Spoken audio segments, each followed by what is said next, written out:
우리가 행복하려면 내가 좋아하는 일을 해야 해요. 여러분, 좋아하는 일을 하는 게 중요해요. 내가 좋아하지 않은 일을 하면 나중에는 결국 안 돼요. 좋아하지 않은 일을 아이에게 시켜봐요? 안 되는 거예요. 좋아하는 일을 하게 할 때 잘 되는 것입니다. 내 마음속 깊은 곳에 막 마음이 우러나 봐요. 마음이 가는 거예요. 내 마음속 깊은 곳에서 갈망하는 것이 있으면 그 갈망하는 것을 쫓아갈 때에 행복해집니다. 사람이 사랑에 빠져봐요. 그 사랑하는 사람에게 무엇인가를 계속해서 해주고 싶은 거예요. 이것이 사랑하는 마음입니다. 사랑하면 시간을 내주고요. 사랑하면요 물질도 내어주고요. 사랑하면요 모든 것을 다 줄 수 있어요. 진짜 사랑하면요 목숨까지라도 내놓을 만큼 그런 마음이 있는 거예요. 하나님이 우리를 너무 사랑하니까 아들 예수님을 내어주잖아요. 죽기까지 사랑해 주는 거예요. 이것이 사랑입니다. 바로 이 사랑의 속성이라고 하는 것은 다 무엇인가 다 내놓으려고 하는 것입니다. 오늘 본문의 이야기는 그런 것입니다. 이스라엘 백성들이 광야에 와서 이제 정말 하나님을 사랑합니다 하는 것을 몸과 마음으로 표시하기 시작하신 하는 첫 번째의 결과물이에요. 이스라엘 백성들이 광야에 와가지고 하나님을 사랑합니다. 하나님께 마음을 드립니다. 그런 일이 없었어요. 그냥 하나님께 불평과 불만만 늘어놓고 늘 마음속에는 아유 우리가 왜 애굽에서 그냥 살아야 되는데 왜 우리를 여기 데리고 왔나.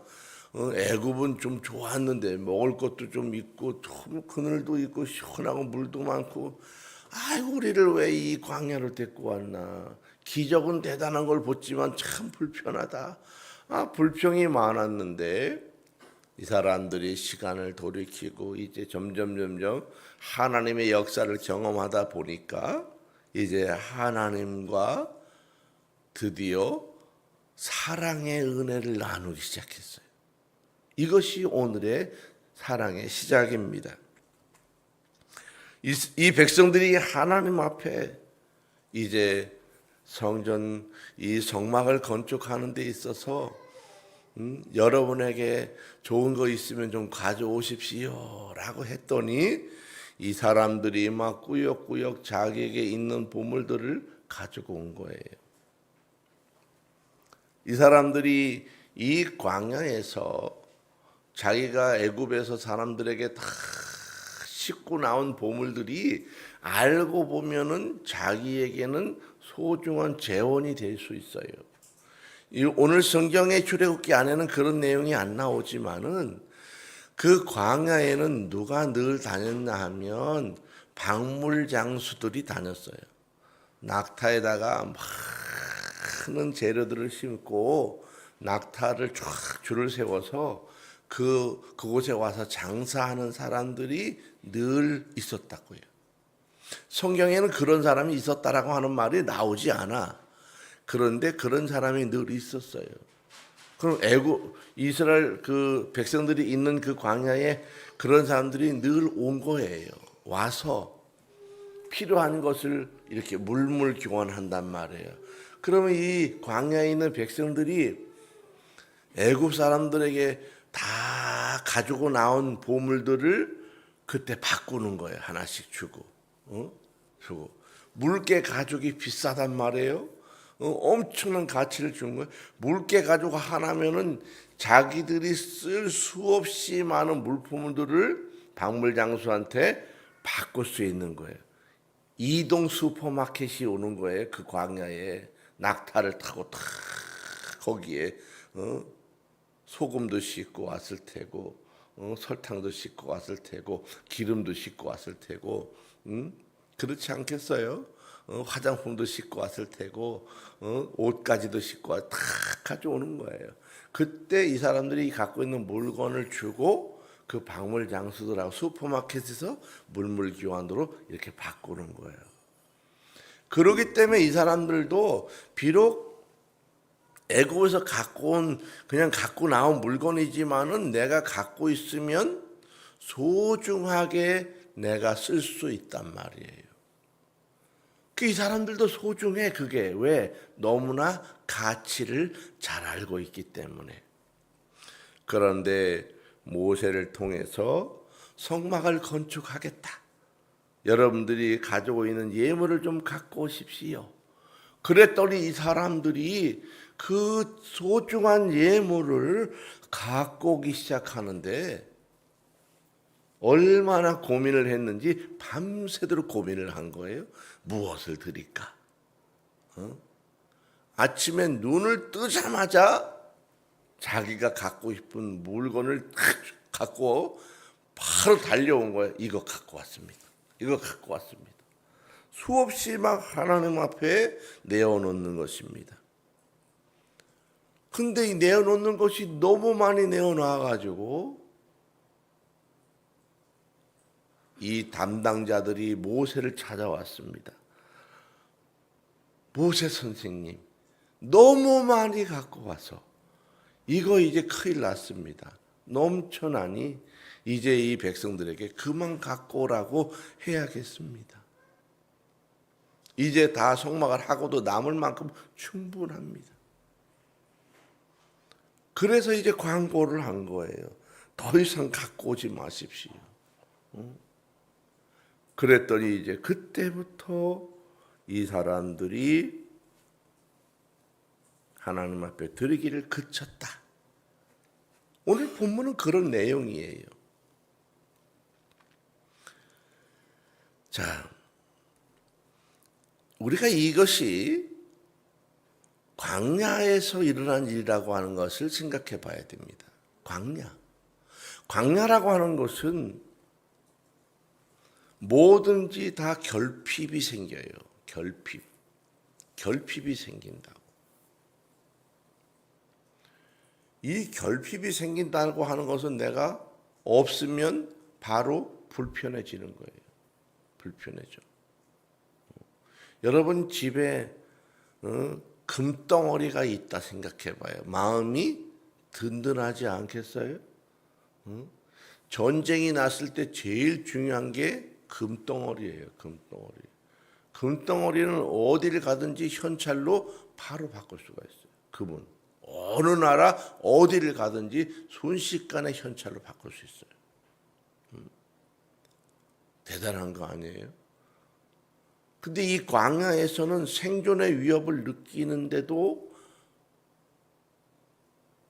박물장수가 오면 내가 갖고 있는 거 가져가면 뭐든지 바꿀 수 있는 거예요.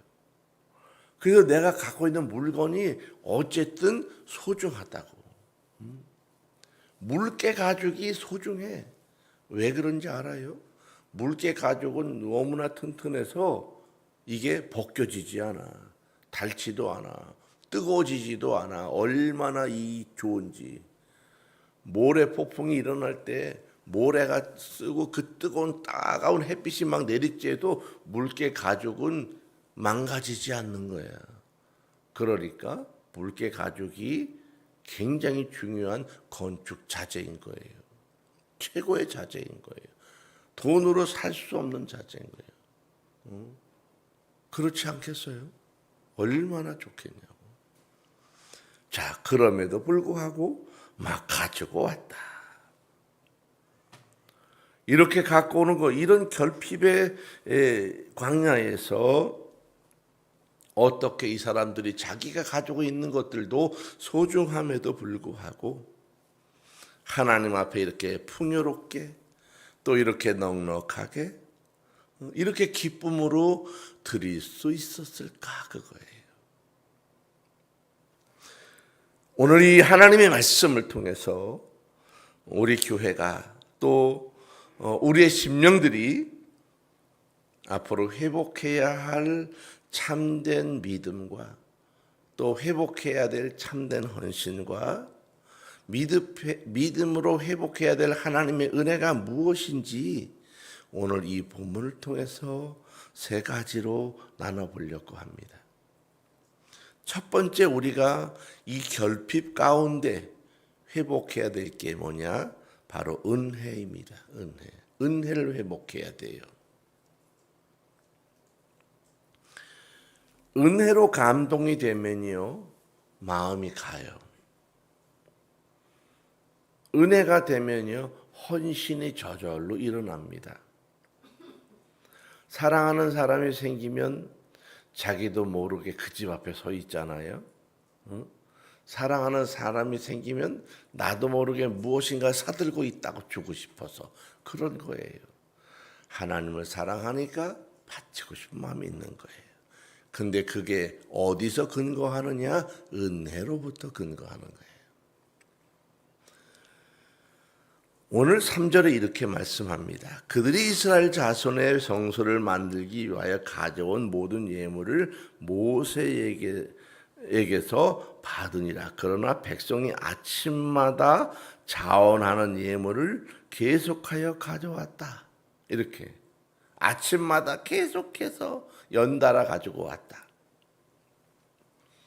예물을 언제 갖고 왔냐? 아침마다 갖고 왔다. 그 얘기는 뭘 말하는 거예요? 밤새 고민했다는 거예요. 뭘 가져갈까? 뭘 가져갈까? 뭘 가져가? 밤새 이거 만지고 저거 만지고 이거 들었다 저거 들었다 놨다가 해서 아침에 이거다 탁 들고 부지런히 갖고 왔다는 거예요. 자, 이 아침마다 갖고 왔다고 하는 이 마음 속에는 자원하는 마음이 있는 것입니다. 자원한다고 하는 것. 밤새 하나님의 은혜를 묵상하고 아침에 눈을 뜬 거예요. 하나님의 은혜를 덧입어서 내가 하나님께 이거 해야 되겠다. 하나님께 드릴 것이 이거겠다. 준비했다는 것입니다. 이들이 갖고 있는 이 수많은 보물은 어디서 난 거예요? 이들이 애굽에 종살이 하다가 나올 때 애굽 사람들의 집에서부터 하나님이 들고 나가라 그래서 다 들고 나온 거예요. 하나님께서 은혜의 선물로 준 거예요. 이들이 수고로 만든 건 아니에요. 그런데 어쨌든 자기 소유예요. 하나님이 너 가지고 가라. 맡겨준 거라고. 써라. 허락해 준 거예요. 결국은 내 거가 맞아요. 그런데 이 하나님의 은혜의 선물에 대해서 내 거라고 주장하지 아니하고 하나님이 필요하시다니 내가 이 주신 선물을 아까워하지 않고 내가 이걸 드리겠습니다라고 아침에 불같이 들고 왔다는 거예요. 여러분, 참된 헌신이라고 하는 것이 무엇이냐 하면 의무적으로 하는 헌신, 이거는 참된 헌신이 아니에요. 또 사람의 눈치를 보면서 남이 이만큼 하니까 나도 요족해야지, 눈치 보면서 하는 헌신, 이건 헌신이 아닙니다. 내가 안 하면 그래도 내 체면이 아니지, 체면 때문에 하는 헌신, 이것은 헌신이 아닙니다. 오직 나를 구원하신 하나님의 은혜, 그 은혜가 감격스러워서 그 감격 가운데서 터져나오는 그 기쁨으로 드릴 때에 그것이 바로 헌신이에요. 그래서 헌신이라고 하는 것이 어디서 나오느냐? 은혜로부터 오는 거예요. 그 은혜는 무엇이냐? 바로 나를 구원하신 은혜입니다. 나를 불러주신 은혜, 우리 하나님이 내 이름을 불러주신 은혜, 그것이 출발점이에요. 우리는 무슨 대단한 축복을 받았다라고 말하지만 그게 아니고요. 그냥 주님이 내 이름을 불러주신 그거, 나를 구원해 주신 그거, 내 죄를 용서해 주시는 그거, 나를 받아주시는 그거, 나를 치료해 주시는 그거, 나를 살게 하시는 그거, 이것으로부터 출발하는 거예요. 이것이 바로 은혜입니다. 우리가 음악가 중에 제일 이 기독교적으로 유명해져 있는 사람, 또 기독교적인 음악 가운데서 최고로 치는 사람이 바로 게오르크 프리드리 핸델이라고 하는 사람, 핸델입니다. 이 핸델이라고 하는 사람의 제일 유명한 곡은 메시아라고 하는 곡입니다. 근데 이 메시아라고 하는 이 곡이 불후의 명작인데 이 핸델이 그럼 이걸 작곡할 때에 상황이 엄청나게 좋았느냐? 그런 건 아니에요. 이 핸델이 이 메시아라고 하는 곡을 만들 때에 그런 인생의 가장 고난의 시간에 지났습니다. 그 뇌졸중을 알았어요. 이걸 만들 때 작곡할 때 뇌졸중을 알아서 한쪽이 거의 마비됐다고요. 또 이분이 파산됐어. 파산해서 빚쟁이들이 이 핸델을 엄청 괴롭혔어요. 쫓겨다니고 막. 또 하나 뭐냐면 이 핸델이 그때에 극심한 우울증을 앓았어요. 핸델의 입장에서 보면 너무 어려운 극한의 시간을 보낼 때에 이 메시아라고 하는 것을 작곡을 했는데 왜 그렇게 됐냐 하면 어떤 시인이 이 시를 써서 이 핸델에게 줬는데 그게 뭐냐면 예수님의 생애에 관한 그 시를 쭉 써서 이 핸델에게 준 거예요. 이 핸델이 그 고난 중에서 이 시를 쭉 읽으면서 은혜를 받았어요. 감동이 된 거예요. 그러면서 하나님 앞에서 너무너무 그 은혜가 되니까 마음속에 내가 하나님 앞에 다시 서야 되겠다. 그러면서 폭포수같이 부어지는 이 하나님의 은혜를 생각하면서 방에 들어가서 24일 동안 쉬지 않고 이 핸델이라고 하는 기가 막힌 곡을 불후의 명작을 만들어냅니다. 이 대작을 24일 만에 만들었다. 이건 몇 년씩 작곡해도 어려운 곡을 24일 만에 만들어낸. 이건 머리를 쥐어짰다고 되는 것이 아니고요. 핸델이 그 안에서 일어나는 그리스도의 이 구원의 은혜를 덧입고 나니까 폭발적으로 이러한 악상들이 떠오르고 하나님의 은혜를 통해서 이것을 표현해내는 것입니다. 우리가 하나님 앞에 섰을 때요, 교회 가기 싫고 헌금하기 싫고 누구 보기도 싫고 그냥 안 갈 수는 없고 가기는 가야 되겠는데 이 마음도 불편하고 정원도 불편하고 그러면 어떤 일이 벌어져? 오기는 오는데 빨리 가버려. 오긴 오는데 또 오긴 오는데 그냥 할 일이고 뭐고 그냥 다 내빼려 가버려. 만나는 것도 싫고 보기는 것도 싫고 안 오면 좀 너무 이상하고 오기는 오는데 되는 일이 별로 없어요. 이 은혜를 잃어버렸기 때문에 그러는 거예요. 사람들은 자꾸 이 은혜에 대해서 목사님이 강세 은혜를 줘야지 은혜를 받지요 라고 말하지만 은혜는 목사님이 갖고 있는 게 아니에요. 은혜는 하나님에게 있는 겁니다. 목사님이 기가 막힌 은혜의 말씀을 줘야지요. 목사는 은혜를 만들어내는 사람이 아니에요.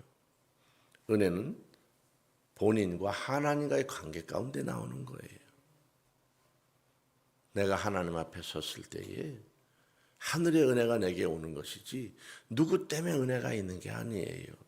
물론 담임 목사 때문에 설교를 은혜로 받을 수 있어요. 그런데 그것은 그때만 그런 거예요. 계속 그럴 수는 없습니다. 저는 하나님의 은혜가 어디서 가장 임해야 된다고 보느냐 하면 여러분 가정의 성소에서 임해야 된다고 봐요. 여러분 가정에서 기도할 때에 예배드리고 묵상할 때에 그곳에 하나님의 은혜가 임해야 돼요. 그래야 여러분의 가정이 달라지고 자녀가 달라지고요. 그 집안의 분위기가 달라져요. 그럴 때 달라지는 거예요.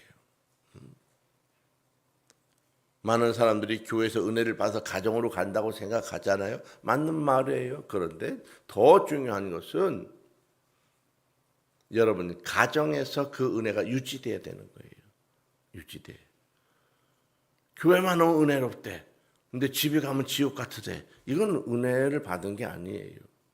은혜라고 하는 것은 내가 이곳에 큰 하나님의 성령의 역사를 가져가는 거기 때문에 내가 어느 곳에 가든지 이것이 연결되어지고 내가 어느 곳에 가든지 그곳에 영향을 미칠 수 있는 것을 말하는 것입니다. 은혜를 회복해야 돼요. 자, 우리 두 번째로 회복해야 될 게 뭐냐 하면 사명을 회복해야 됩니다. 내가 가지고 있는 것보다 하나님이 내게 말씀하시는 그 소리를 귀하게 여길 수 있는 거, 이게 사명이에요.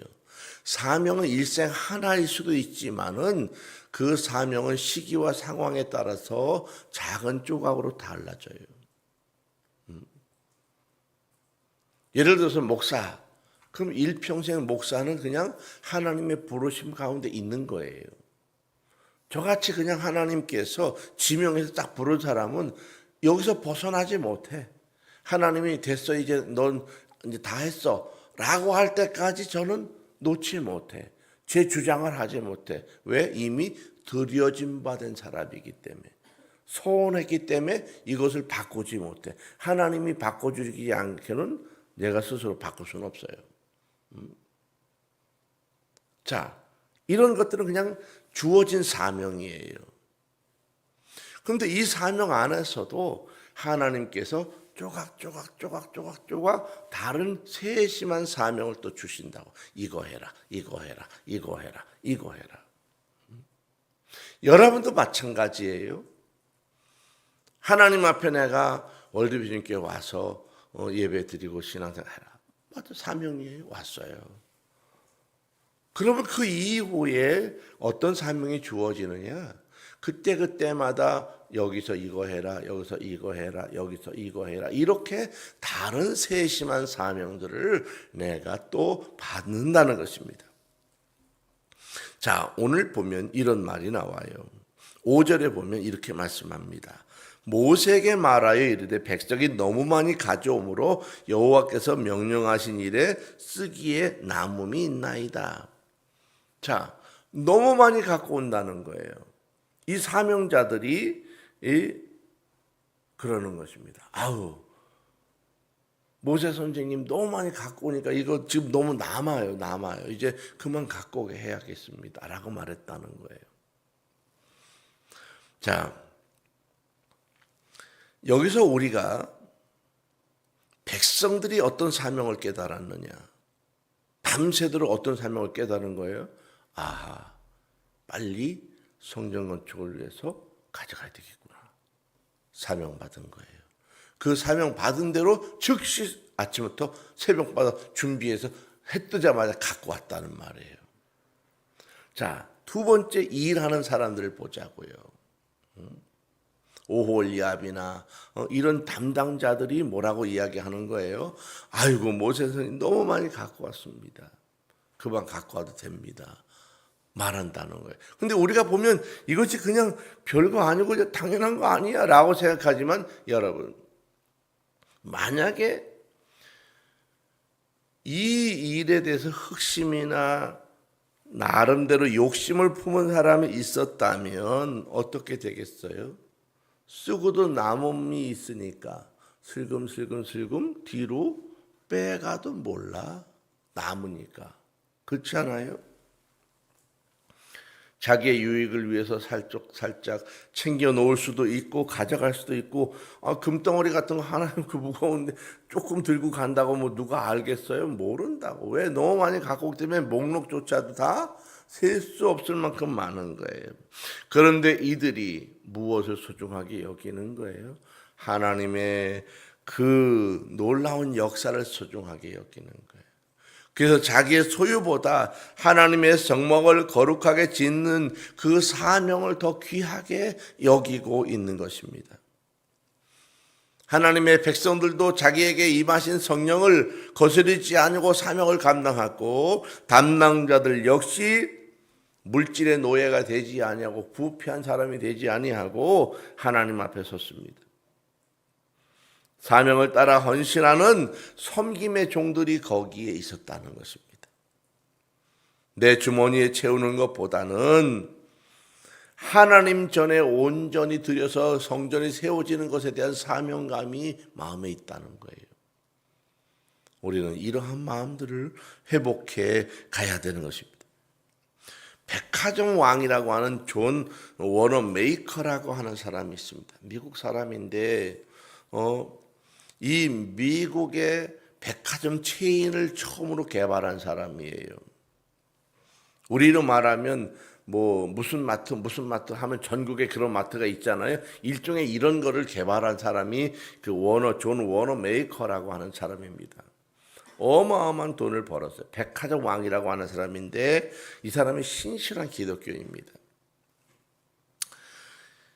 근데 이 미국의 대통령 벤자민 해리슨이라고 하는 대통령이 있었는데 이때에 이 벤자민 해리슨 대통령이 이 존 워너 메이커의 뛰어난 경영 능력을 사가지고 이 사람을 불렀어요. 그리고 최신부 장관이 돼주십시오 그랬어요. 근데 이 워너 메이커가 장관이 된다고 하는 일이 대단하잖아요. 미국에 여러분 장관이 된다고 생각해봐요. 어마어마한 권력을 갖는 건데 이 워너 메이커는 대통령의 제안을 당장 수락하지 않았어요. 그리고 대통령에게 조건을 걸었습니다. 그 조건이 뭐냐면 내가 만약에 장관이 되는 건 좋습니다. 그런데 만약에 대통령께서 나에게 주일날도 일하라 자꾸 그렇게 부르신다면 나는 못합니다. 왜 그러냐 그랬더니 나는 토요일이 되면 고향에 가서 고향 교회에 어린아이를 가르치는 주일학교 교사입니다. 그들에게 주일마다 아이들에게 말씀을 가르쳐야 되고 그들을 위해서 기도해주고 신앙으로 지도해야 될 책임이 나에게 있습니다. 내가 평생 해온 일인데 만약에 최신부 장관이 되고 내가 대통령 빨리 오라고 나한테 통보한다고 하면 난 이 일은 하지 못합니다. 그렇게 제안을 합니다. 대통령이 그 일에 감동을 받았어요. 그래서 절대 주일날 부르지 않을 테니까 마음대로 가서 하라고. 그래서 이분이 이 주일에 한 번도 빼놓지 아니하고 간 것입니다. 여러분 미국에 이런 장관이나 이런 사람이 되면요 비행기를 제공해요. 운전수까지 출퇴근용 비행기를 주거든요. 우리는 뭐 버스 타고 자가용 몰고 가지만 미국은 땅이 넓으니까요 거의 비행기 타고 가서 일 보고 다시 비행기 타고 오고 출퇴근도 그렇게 한다고. 그 전용 비행 운전수가 있어. 이 존 워너 메이커가 자기 시골 교회에 비행기 타고 가서 거기서 가서 아이 가르치고 비행기 타고 온다고요. 대단한 일 아니에요? 대단한 일이죠. 자기의 사명을 가지고 있는 겁니다. 우리가 하나님 앞에 섰을 때요. 내게 주어진 사명이 무엇인지 그 일을 위해서 마음을 써야 돼요. 내게 주어진 직분을 소중하게 여기는 것입니다. 내게 주어진 그 직분에 대해서 내가 마음을 다해서 그 일을 수행해내는 거예요. 내가 이거 별거 아니지 뭐 남이 해도 되지 이렇게 생각하면요. 점점점 자기의 사명을 잃어버리게 되는 거예요. 별거 아닌 것 같아도요. 끊임없이 자기 사명을 책임을 다하는 거예요. 마음을 다하는 거예요. 여기에 하나님의 역사가 있습니다. 자, 세 번째. 우리는 순종을 회복해야 하며 순종. 모세가 명령을 내렸어요. 그랬더니 뭐라고 했어요? 백성들이 즉시 가져오는 것을 멈췄다. 모든 일을 하기에 재료가 넉넉하기 때문에 이제 그만 가져오십시오. 여러분 이게 굉장한 일이에요. 예를 들어서 우리 교회가 앞으로 교회를 건축해야 되겠습니다.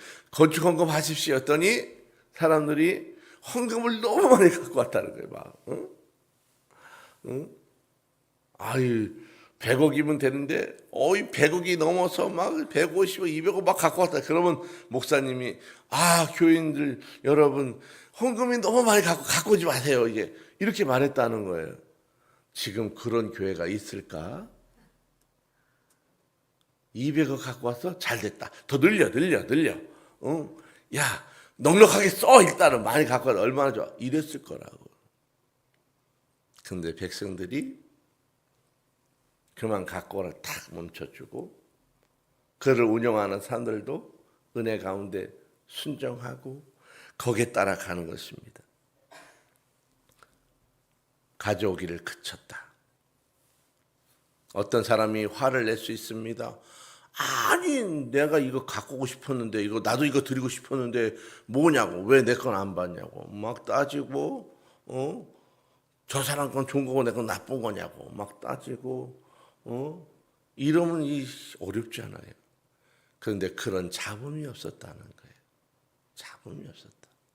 하나님이 하신 말씀에 자기의 열정과 자기의 이 마음속에 가지고 있는 걸 다 내려놓고 하나님의 음성에 귀를 기울이고 하나님의 질서에 따라서 하나님의 말씀에 따라서 순종했다는 것입니다. 내가 하나님께 드리겠다는데 왜 막냐? 이건 자기 생각이에요. 멈추라 할 때 기쁘게 멈출 수 있는 것, 이것도 위대한 순종입니다. 하나님 앞에서 여러분 이것이 기가 막힌 은혜예요. 순종이라고 하는 건 그거예요. 내 감정과 내 생각이 중요한 것이 아니라 하나님의 성령의 감동과 성령의 역사 따라서 내가 움직여가는 거예요. 하나님 입을 닫아, 그때 닫아야 돼요. 빨리 헌금해야 돼요. 빨리 이거 순종해야 돼요. 이런 것들이 중요한 것입니다. 하나님의 성령의 역사가 내게 있을 때 감정보다 앞서야 되는 거예요. 이것이. 근데 사람들이요, 신앙생활 하다 보면요, 감정이 성령의 역사보다 앞서는 사람 많아요. 자기 감정이야. 그래서 조금 뭐 일하다가 이거 나중에 하셔야 될 거는 내가 뭐 부족하냐고 나한테 뭐 이래라 잘하냐고 이런 거 많아요. 그래서 그런 거 그럴 필요가 없어요. 나를 무시하나? 막 이런 감정이 있는 거예요. 우리는 그런 거보다 하나님의 음성이 어디에 있냐 여기 초점 맞춰야 돼요. 하나님의 음성이 내 안에 들렸을 때에 거기에 따라서 내가 순종하는 게 중요한 것이지 내 생각과 감정을 가지고 막 판단하는 것 이건 위험한 신앙생활입니다. 이제 그만 갖고 오세요. 그랬더니 멈춰졌다는 거예요. 이 순종이에요. 이 얘기는 일하세요 할 때 일하고 이제 요만큼만 하세요 그만둘 수 있다는 이것도 굉장한 순종인 겁니다. 여러분 7절의 대선언이 뭐냐? 넉넉하여 남음이 있었다. 넉넉하여 남음이 있었다. 하나님의 중심적인 공동체라고 하는 것은 부족함이 있거나 쟁탈전이 있거나 경쟁전이 있는 건 아니라는 것입니다. 이곳에 하나님의 음성이 있고 그 뜻에 따라 순종할 때 바로 하나님의 공동체 안에서 특별한 역사하심이 있는 것입니다. 여러분이 어떻게 하나님의 은혜 가운데 있을 수 있느냐? 하나님의 성령이 내 안에 무엇이라고 말씀하는지를 듣는 게 제일 중요한 거예요. 만약에 그 소리가 들리지 않는다면 어떻게 해야 되느냐? 바로 공동체 안에 질서 따라서 순종하는 거예요. 내가 음성을 들으면 참 좋아요. 그런데 그것이 안 될 때는 교회 안에 질서 따라서 그렇게 가는 것입니다. 그래서 어떤 일이 됐을 때에 이제 권고하잖아요. 우리 권사님들의 왜 권사님이냐? 권고하라고 권사님이에요. 권고하라고. 권고는 왜 하는 거예요? 아이고 집사님 이거 이렇게 하시면 안 되고요. 이렇게 하시는 게 좋겠어요. 이런 말 하는 거예요. 아이고 마음이 상하셨군요. 그러셨군요. 이렇게 가서 이 위로해 줄 때 제가 마음이 상했어요. 예, 그렇죠. 앞으로 그러면 이렇게 잘하십시다. 제가 그렇게 하겠습니다. 이렇게 받아들이고 하는 게 이게 권고고 이게 은혜 받는 거거든요. 근데 내가 누군지 아냐고 막 소리 지르고 그러면 이 권고가 안 되는 거예요. 이런 분들은 순종이 뭔지를 모르는 거예요. 교회 질서라고 하는 건 그런 것입니다. 성경에 보면 어떤 문제가 있으면 맨 처음에 집사님들이 찾아가요. 또 안 되면 권사님들이 찾아가요. 그다음에 장로님들이 찾아가요. 그다음에 마지막에는 목사가 찾아가잖아요. 그잖아요. 순서대로 찾아가는 이야기하고 권고하고 이야기하고 권고하고 신방하고 기도해주고 해서 마음을 이렇게 돌이키고 같이 하나가 되게 가는 건데 어떤 분은 마지막 권고에도 끝까지 자기 주장하는 거예요. 내 말이 맞다고 소리치고 내가 하고자 하는 대로 해야 된다고 하고 이런 사람은요 순종이 뭔지를 모르는 거예요. 하나님이 그런 사람은 쓰지 않아요. 순종하지 않는 사람은 쓰지 않아요. 결국 그 사람은 자기 의로 살아가야 되는 거예요. 자기 생각, 자기 주장, 자기가 하고자 하는 대로 해. 이건 신앙생활이 아니에요. 이건 사회생활도 그렇게 못해요. 사회생활도 사장이 하자는 대로 하는 것이 직장생활이지 자기 하자는 대로 하지. 요즘 삼성 보세요. 막 그 얼마나 난리가 났습니까? 그분들 이제 제 생각에는 살아남지 못해요. 지금 당장은 얼마 동안 살아나겠지만은 시간이 이제 지나 보십시오. 아마 다 털어낼 겁니다. 틀림없이. 쓰겠어요? 못 쓰는 거예요.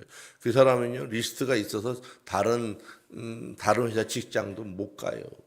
다 공유하기 때문에. 우리가 이런 걸 알아야 됩니다. 하나님 앞에서 하나님의 음성을 듣고 내가 어떻게 해서든지 순종하는 게 중요하지, 이 순종을 넘어서 자기 주장이 세지면요 결국은 실패하게 되는 것입니다. 내가 이긴 것 같아도 이기는 게 아니에요. 지는 겁니다. 여러분 이것이 얼마나 중요한지 몰라요. 하나님 앞에서 교회 생활이 무엇인지, 순종이 무엇인지를 깨닫는 것이 신앙생활입니다. 사랑하는 우리 월드비교 성도 여러분, 우리는 광야 한복판에 일어난 이런 풍요 속에서의 기적, 또 이 하나님 이 어려운 중에서 일어나는 은은한 은혜의 풍요의 기적을 오늘 말씀을 통해서 배웁니다. 부족합니다. 모자랍니다. 더 있어야 됩니다. 이렇게 생각하는 그때에 그들이 은혜를 받으니까 사명을 감당하고 순종하고 하나님 앞에 서서 주의 뜻을 이루어 갔습니다. 여러분 이것이 하나님 나라의 원리입니다. 하나님의 은혜를 받은 사람들은 제일 중요한 게 뭐예요? 자원하는 거예요. 자원. 그리고 스스로 하는 거예요.